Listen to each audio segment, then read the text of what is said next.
हेल' लोगोफोर, गिबियावनो बयनिसिमबो खुलुमनायखौ जासिबाय। आङो दाखालि फेसबुकआव मोनसे रिल्सआवहाय हालदै गोथां लोंनायनि मोनसे भिडिअ एबा रिल्स होदोंमोन।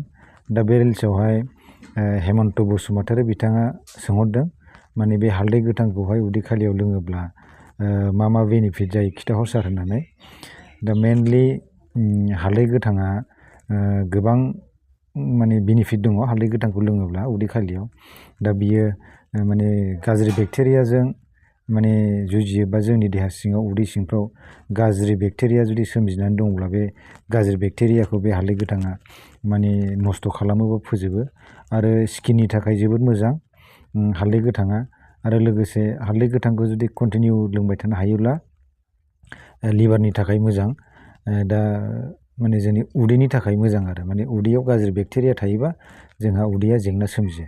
बेनिखायनो माने मेनलि हालदै गोथांखौ माने गाज्रि बेक्टेरियाखौ फोजोबनो थाखाय जों माने इउज खालामनाय जायो।